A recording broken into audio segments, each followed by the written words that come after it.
Foreign Minister Penny Wong says a small number of Australians were assisted out of Israel by land yesterday. The government is working to assist around 2,700 Australians who have registered for assistance to leave Israel and Iran as the conflict continues. For more, political reporter Pablo Vinales joins us from Parliament House. Pablo, is there any sense of when these Australians will be repatriated?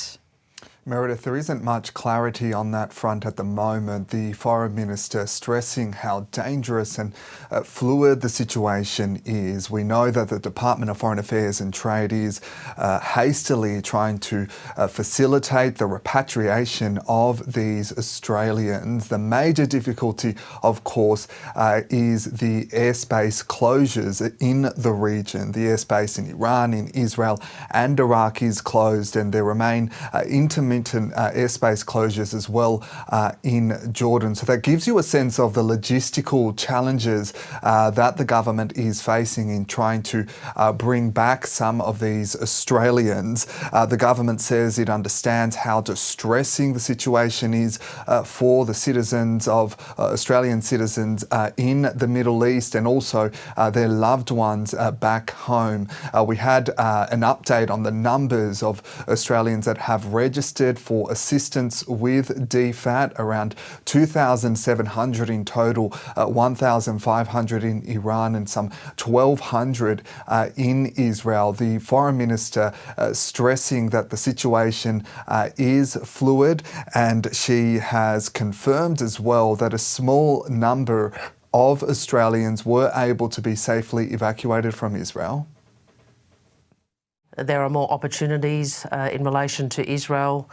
We took the opportunity to get a small group out across the land crossing yesterday, and we'll seek to continue that. Obviously, the situation on the ground is fluid.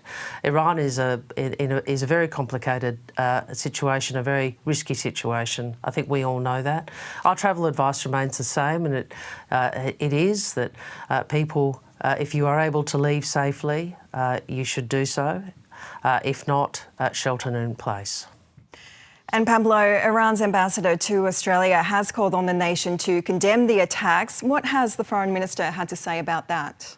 Yeah, Ahmed Sagdegi called on the Prime Minister Anthony Albanese to condemn these Israeli strikes, as you say, claiming that Israel's bombing of Iranian targets was unprovoked. And he also denied that Iran was working on a nuclear program. He made these comments on the ABC 7:30 program last night. The Foreign Minister, Penny Wong, was asked to respond to these comments. She has called on Iran to, quote, come to the table, and stressing what Australia has been pushing in recent days: de-escalation, diplomacy and dialogue.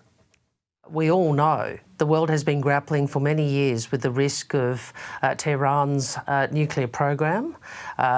If he looks at the situation in the Middle East, surely they can see that it is in the interests of the Iranian people for the regime to return to dialogue and to discontinue any nuclear program.